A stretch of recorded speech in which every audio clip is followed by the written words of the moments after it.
In this video, we will look at the introduction of divide and conquer strategy to solve various kinds of problems. The divide and conquer strategy is one among the other approaches that can be adopted to solve computational problems. Let us consider a problem P. Suppose this problem P is large.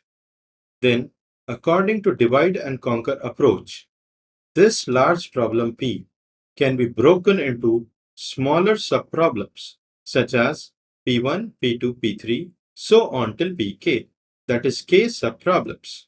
Remember, the subproblems are similar in nature or the subproblems are of the same type to the original problem P being solved. And these subproblems are non-overlapping.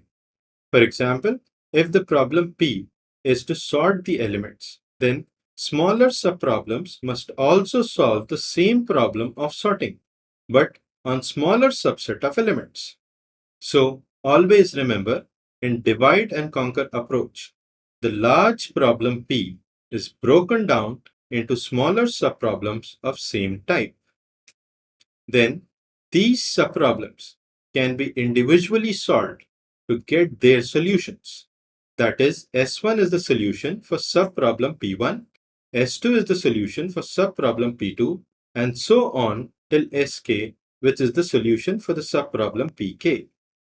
Then these solutions of the subproblems can be combined to obtain the solution of the original problem P.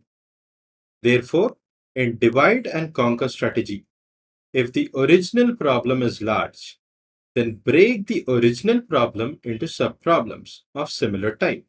Then subproblems are individually solved.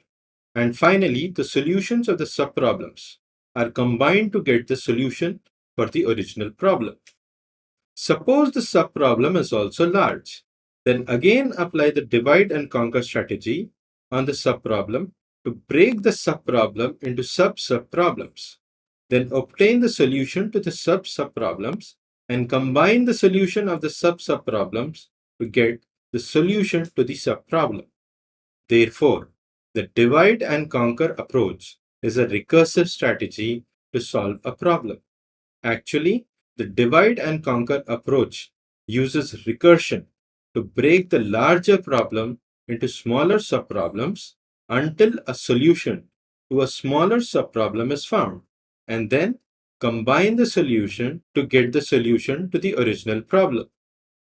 The divide and conquer approach consists of three phases. First phase is to break the problem into subproblems, that is the divide phase. The second phase is solve the subproblems recursively. And the third phase is to combine the solution of the subproblems to obtain the solution for the original problem. The different problems that can be solved using divide and conquer approach are binary search, finding minimum and maximum from collection of elements, sorting problems such as merge sort and quick sort, selection problem, that is selecting kth smallest element, Stratsen's matrix multiplication, and convex hull problems.